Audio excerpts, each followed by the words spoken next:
Parece que es la noche de los espontáneos, ¿verdad? Bueno, ¿cómo es música?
Sí me va a hablar cuando regresamos a la casa, ¿verdad?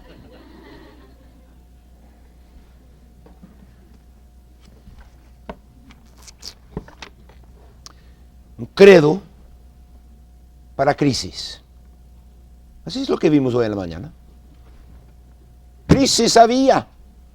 Un río corriendo con agua y lodo y un montón de basura.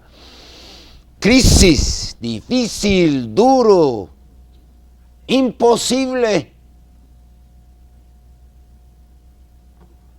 Ya es tiempo de regresar otra vez a béisbol y tocar la base. Un credo para crisis. Nos vamos a meter en el negocio del rey. Vamos a estar ocupados en los negocios de Dios. Pero para saber lo que son los negocios de Dios, uno tiene que saber Biblia. Los asuntos de Dios no tienen que ver con la sociedad, o decir, no nacen en la sociedad, no nacen en los libros de psicología, vienen de aquí. El credo, entonces, para crisis, de la palabra va a venir, va a sacar.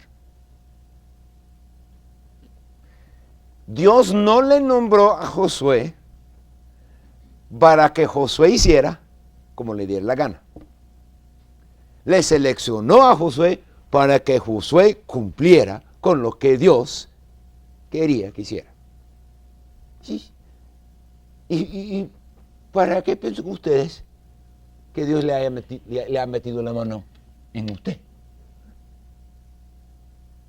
No le dio tan solamente una pintadita. No le ha puesto tan solamente una capita de algo nuevo. Le ha cambiado específicamente y especialmente para cumplir con lo que Él quiso. Quisiéramos como creyentes. En esta noche me gustaría buscar otro capítulo en Josué.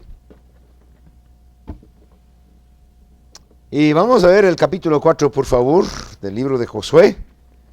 Y veremos todavía otra etapa en la vida de este señor y en los asuntos que él tenía que dirigir en cuanto al pueblo.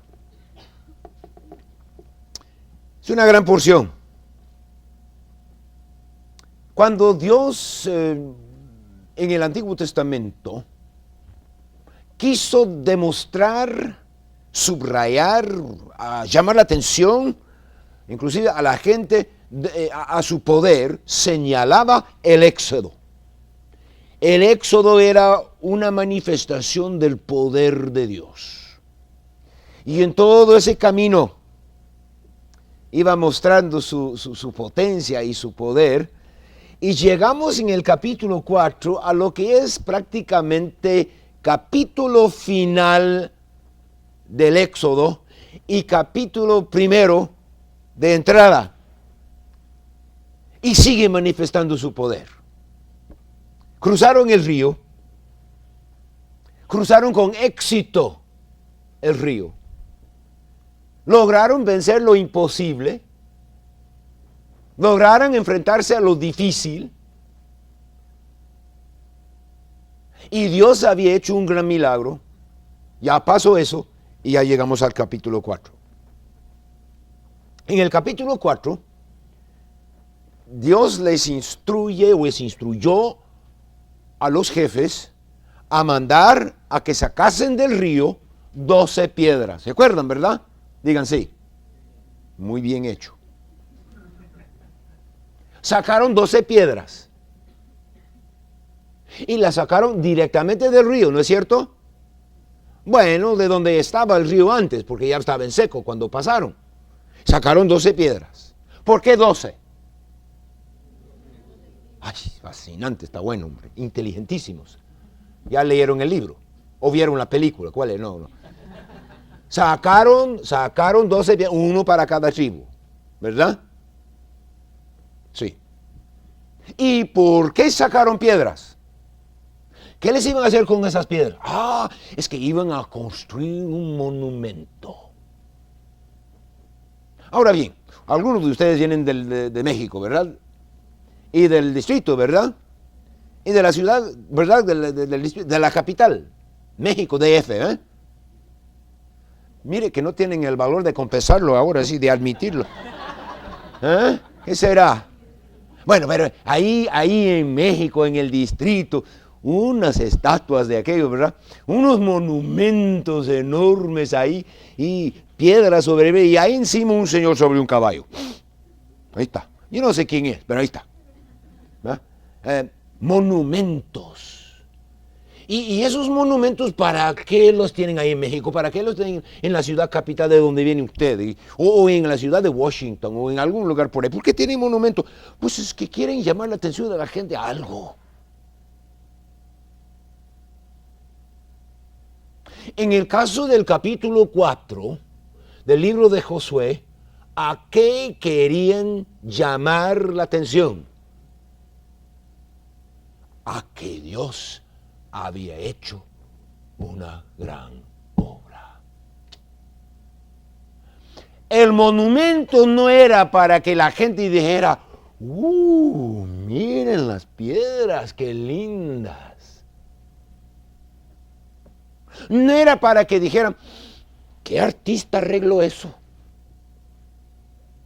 Sí, que tenía talento, mire cómo los puso uno encima de otro.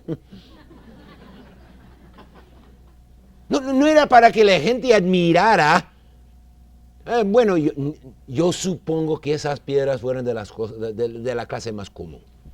Piedras de río. El sentido no estaba en piedra. estaba en el sentido, la razón por el monumento.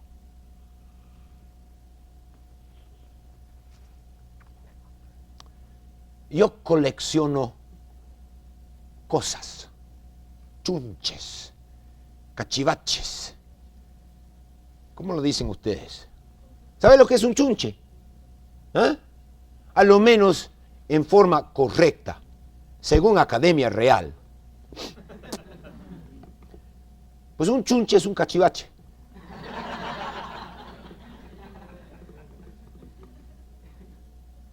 Pero mire, yo en mi casa en la ciudad de Dallas, la casa tiene un garage que en algunos lugares se llama box, ¿no? Y así lo dijeron en Costa Rica, creo, pero un garage pegadito a la casa. Pero les voy a decir, esa es una confesión.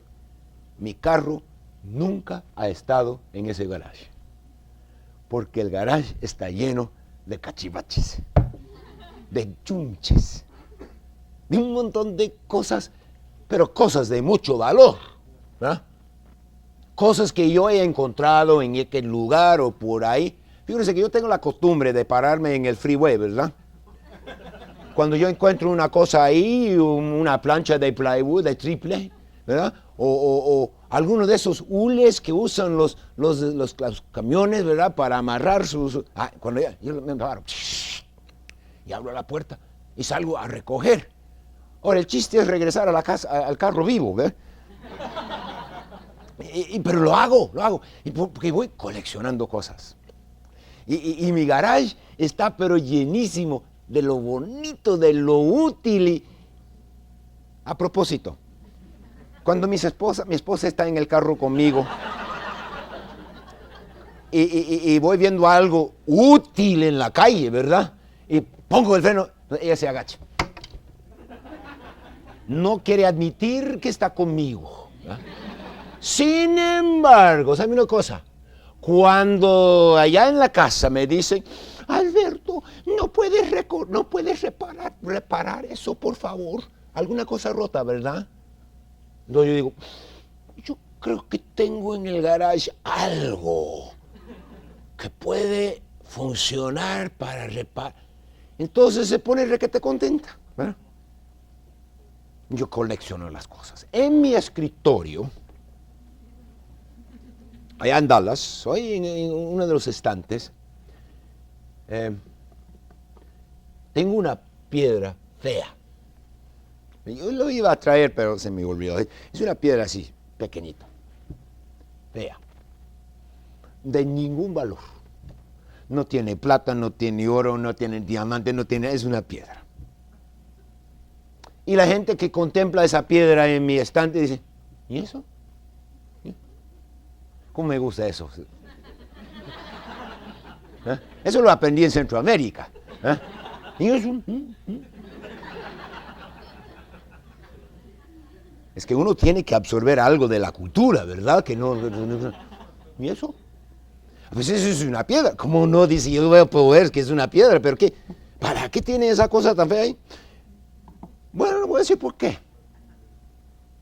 Esa piedra me sirve para recordarme de algo. ¿Qué? Yo fui presidente de un seminario en la ciudad de Guatemala por varios años. CETECA. Durante los meses en que no caía la lluvia en Guatemala por un tiempecito, un tiempo algo largo, pasábamos más de un mes sin una gota de agua entrando al seminario. Por la tubería de la calle, ni una gota. Y habíamos en aquel entonces nada más como 300 personas residentes ahí. Pero 300 personas sin agua. Necesitábamos bastante desodorante. Decidimos perforar un pozo. Y llegaron los señores encargados de perforar el pozo, ¿verdad? Usaron la técnica, yo no sé cómo le llaman, pero la técnica esa de a golpes, a puros golpes. Y entonces a cada rato meterían un gran tubo ahí para sacar todo lo que se había más o menos deshecho abajo y otra vez, y echaron agua y otra vez, ¡pum! Y el señor encargado siempre se parara al lado de esa cable y tenía la mano en el cable ese, y él podría decir exactamente lo que estaba tocando el martillo, ese como especie de martillo que estaba perforando. Ahí estamos en una piedra así, ¡pum! ¡Pum! Yo también agarré ese cable un día de tanto para ver y todo, yo no podía entender nada de eso, ¿verdad? Más profundo y más profundo y más profundo, y llegamos a los 300 y pico de pies. Y en eso, cuando sacaron el tubo, cayó esa piedra.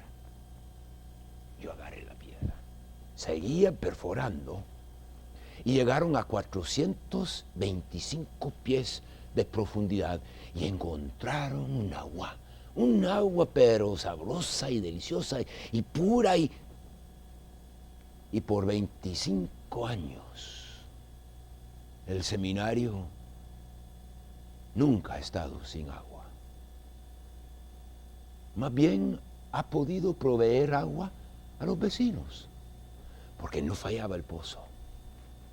La piedra que yo tengo en mi escritorio ahí en Dallas no es un monumento exactamente, pero es un recordatorio que hubo un tiempo en que no caía agua. Y ahora hay agua ahí. Pero a la par de esa piedra, tengo otra. Eso sí que es monumento. Le dije que a mí me tocaba manejar el bus del seminario, ¿verdad? ¿Verdad que les dije? ¿Verdad que eso de los brazos, se acuerdan? Manejé eso. Ay, mire, ¿sabe cómo logré hacer piloto de camioneta así? Pues me fui al centro a la policía con mi licencia de piloto de carro. Y les dije, pues mire, que quiero someterme a lo que se tiene que someter para ser piloto de camioneta. Está muy bien, dice, paguen 20 quetzales. Pagué 20 quetzales. Ahora, tú eres piloto de camioneta. Vaya, muchas gracias. Entonces, yo manejé el bus. ¿Y cómo me gustaba eso? Sobre todo en la Ciudad de México. Yo manejando uno de esos buses, hasta los taxistas me respetaron, ¿verdad? Ahí en México. Porque, bueno, es que yo instalé una de esas bocinas, claxones más de aire, ¿verdad? Que cada vez que se tocaba la bocina esa, jalaba Volkswagen así, de fuerza que tenía, ¿verdad? A mí me encantaba ese sentir de autoridad. Pero una vez estuvimos en el país de El Salvador. Habíamos llegado con el coro. Y nos fuimos a un pueblo cerca del río Lempa. Y fuimos a visitar ahí una iglesia. Y esa iglesia tenía un joven pastor, recién egresado del Instituto Bíblico Centroamericano en Guatemala.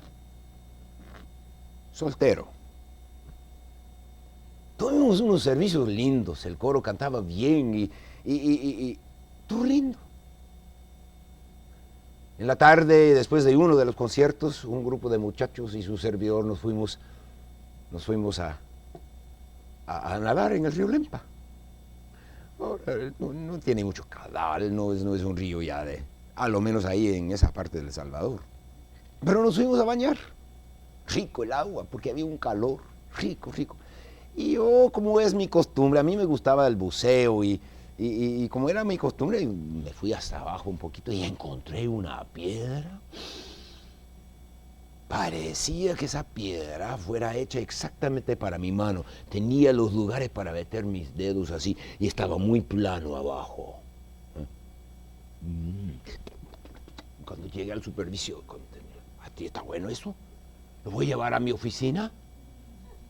¿Eso lo voy a llevar? Eso es un recordatorio. Ahí dices, se voy a colocar en mi... Y eso tal vez lo puedo hacer como una especie de peso sobre papeles para que el viento no me los lleve, ¿verdad? Cantamos en la noche y nos fuimos de regreso a Guatemala. Justamente un mes después. recibí la noticia de que este joven pastor había caído en un pecado horrible, horrible, horrible. Arruinó el testimonio de él y de la iglesia. Y la gente del pueblo corrió al pueblo de la iglesia.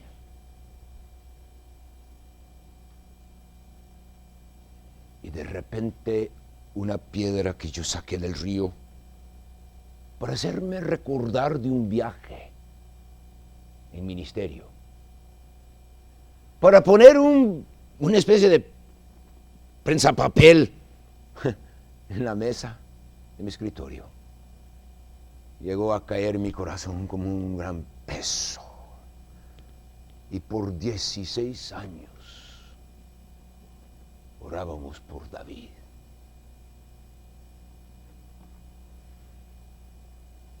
No todos los monumentos tienen el mismo agrado.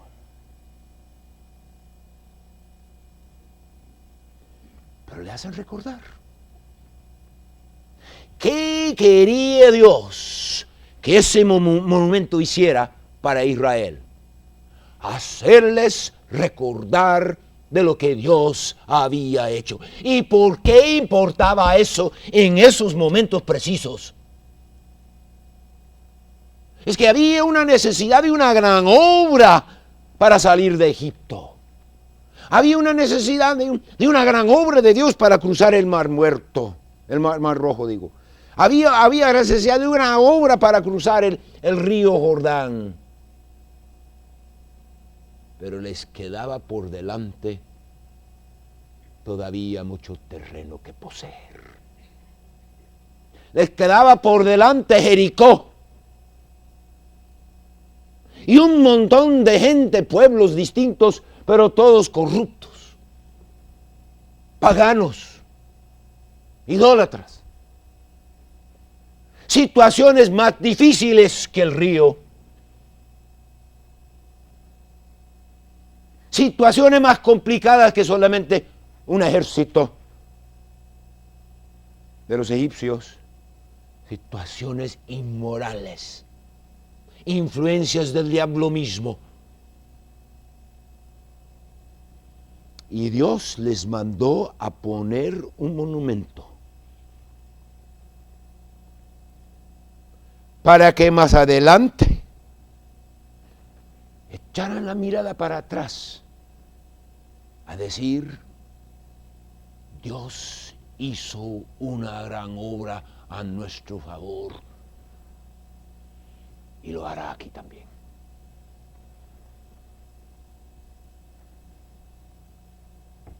Las piedras serían como un recordatorio.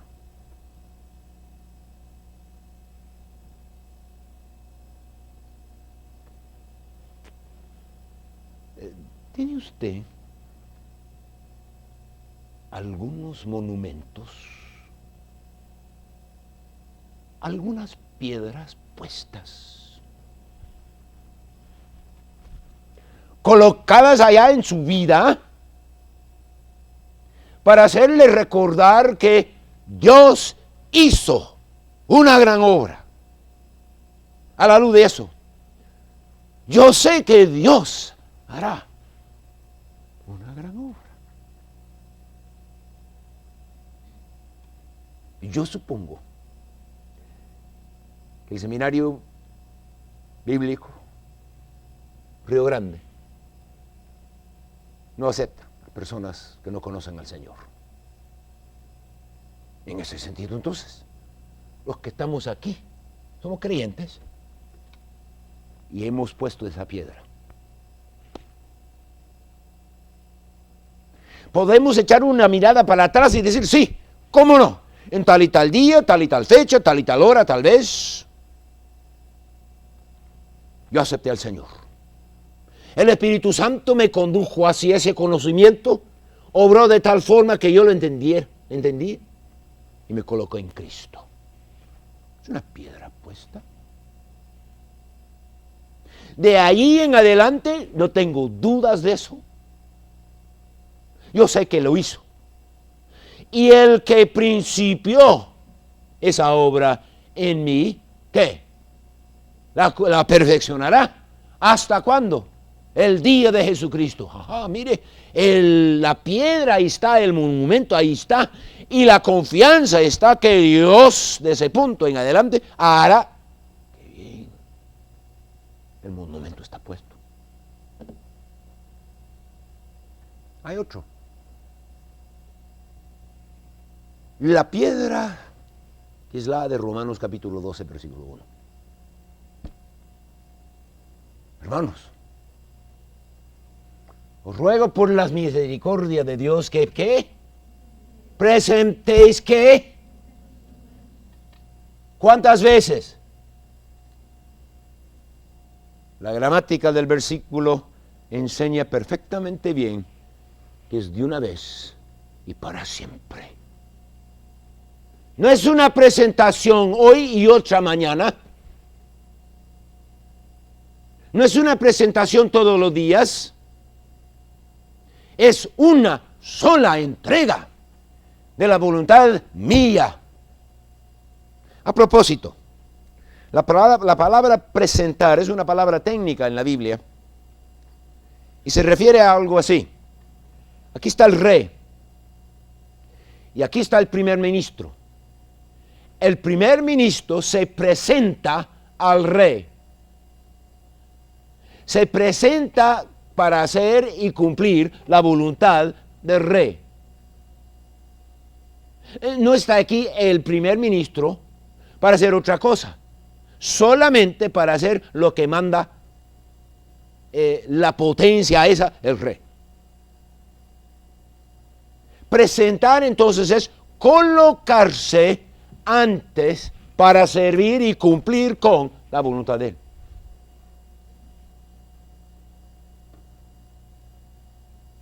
¿Se han puesto esa piedra?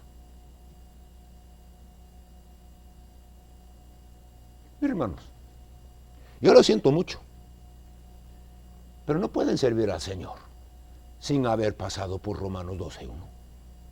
Absolutamente imposible, categóricamente imposible, punto.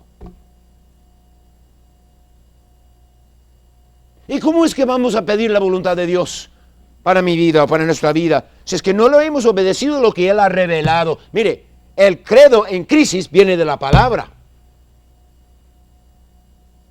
Dios está diciendo al pueblo de Israel, piedras amontonadas para hacerles recordar. Yo les digo, en mi vida hay también monumentos. Acepté a Cristo a la edad de 7 años. Y yo sé que soy creyente, salvo.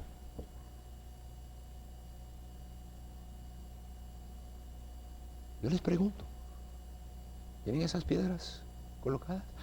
Hay otra cosa que me interesa en esa porción. En el capítulo 4, más o menos cuando expresa la primera razón, dice, cuando vuestros hijos preguntaren a sus padres mañana diciendo, ¿qué significan estas piedras? Versículo 7, les responderéis que las aguas del Jordán fueron divididas delante del arca del pacto de Jehová. Cuando ella pasó el Jordán, las aguas del Jordán se dividieron, y estas piedras servirán de monumento conmemorativo a los hijos de Israel para siempre. Pero lo es interesante es que dice, cuando los hijos lo preguntan. Qué bueno que los padres tuvieron o tenían en la mano el mensaje, que ellos habían experimentado eso y tal vez hubiera por ahí unos jovencitos que no podrían darse cuenta exactamente, pero los padres tenían el mensaje y viene el niño despacito y dice, papá, ¿qué es eso? Y ellos dicen, les voy a decir. La esperanza de la iglesia, en cierto sentido, es el hogar netamente cristiano. Hace varios años leí lo siguiente. Estoy haciendo una traducción de algo aquí. Había un señor que vivía en el estado de Nueva York que se llamaba Jukes. No era creyente. Se casó con una señorita del mismo carácter de él. De esa unión había, por varios años, por supuesto, no estamos hablando solamente de esa pareja, pero de la unión, había descendientes en número 1026. 300 de ellos murieron prematuramente. 100 de ellos fueron enviados a la penitenciaría. 190 de los descendientes de esa pareja fueron prostitutas. Habían 100 alcohólicos y el costo al Estado de Nueva York en aquel entonces pasaba de $1 millón, solo el cuidado de aquellos. Y no hicieron absolutamente ninguna contribución a la sociedad. En cambio, al mismo tiempo, en el mismo estado, vivía Jonathan Edwards. Aceptó lo que la Biblia había dicho, o dijo. Se casó con una hermana en la fe. De esa unión y descendientes habían 729. Ni en esa familia habían 300 pastores, 65 profesores de nivel universitario, 13 presidentes de universidades, 60 autores, 3 miembros del Congreso de los Estados Unidos y un vicepresidente de los Estados Unidos. Y con la excepción de Aaron Burr, quien salió de esa línea, no costó al Estado ni un solo centavo. La diferencia: padres que enseñaron a sus hijos el mensaje de Dios. Pobrecitos. O pobrecitas aquellas familias. Cuando el niño preguntó, ¿y eso qué es eso? Y el padre tenía que decir, ¿quién sabe? ¿Quién sabe?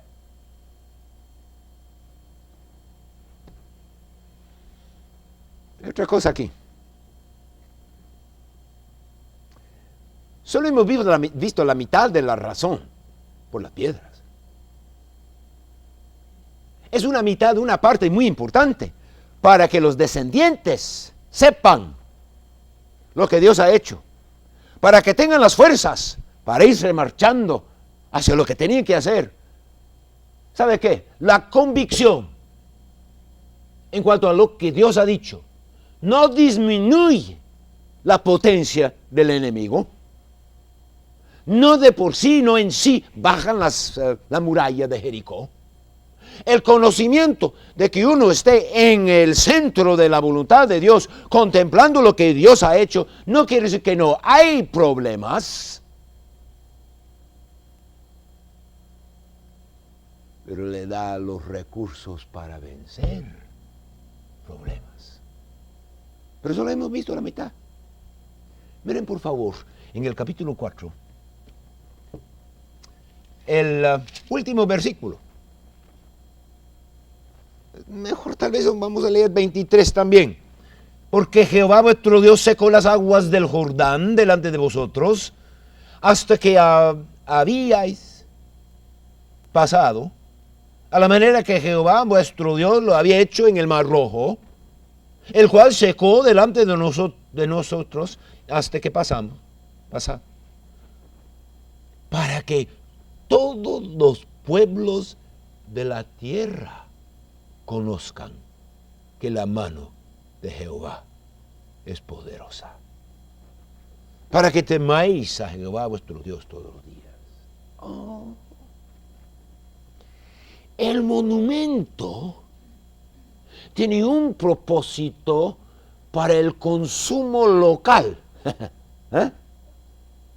Familia, hijos. Pero tiene otro propósito internacional. Para que el mundo sepa. ¿Qué va a ser? Casi estoy al punto de decir lo que tenemos aquí es una porción misionera. El monumento testifica a los mismos judíos y a los paganos en donde quiera, por ahí. De la misma manera que la piedra suya, la salvación, la entrega, tipo Romanos 12:1, sirve para anunciar lo que Dios ha hecho.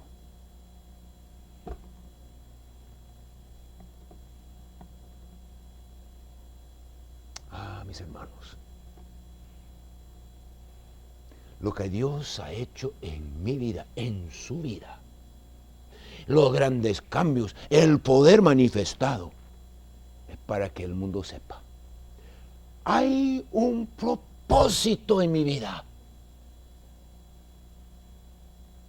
Yo nunca he tenido crisis de identidad. Nunca la he tenido. Si usted viera una foto de mi madre, yo creo que yo soy copia carbón de ella. Otra foto de mi hija, la mayor, copia carbón de su papá, pobrecita, cómo sufre. Pero mire, yo cuando voy al espejo, yo no digo, ¿quién soy? Yo sé quién soy. Soy Alberto Plato, hijo de Raimundo y Florencia Plato. No sufro de eso. Y yo no entiendo, perdone que lo confieso así, yo no entiendo el creyente que dijera, o que diría, yo no sé por qué estoy aquí. Yo no entiendo que... No. Yo soy un creyente. El propósito de mi vida está en manos de Dios y me ha dicho cuál es.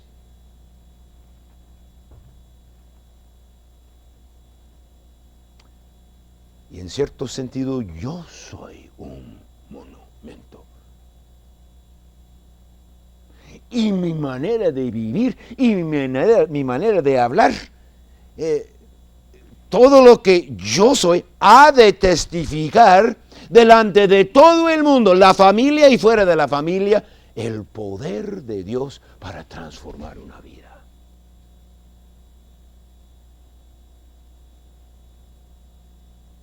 Aún en el Antiguo Testamento, Dios quiso que el mundo pagano se diera cuenta de la mano poderosa de Él, de quién era.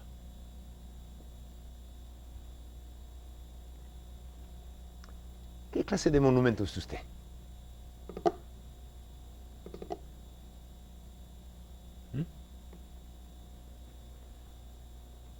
¿Qué es lo que la gente puede ver? ¿Pueden ver la mano de Dios en su vida? Todo lo que Él ha hecho. ¿O solo ven otra persona más, igual a los demás, vestidos de la misma forma, yendo a los mismos lugares, haciendo lo mismo, hablando con el mismo vocabulario?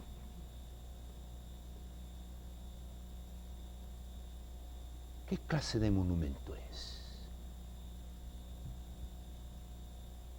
Que Dios nos ayude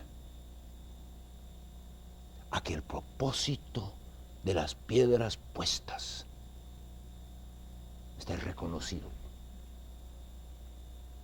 Padre Celestial,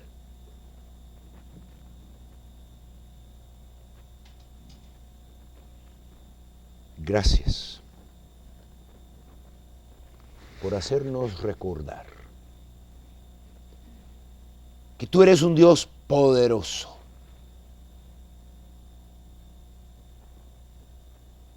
capaz de arreglar los detalles de la historia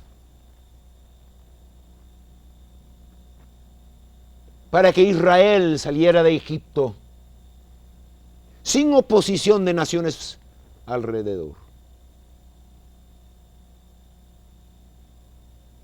Cruzando el Mar Rojo, llegando ahí al Jordán, la mano poderosa de su Dios obrando a su favor. Gracias por esa indicación. Y ahora que estamos pensando de nuestra propia vida,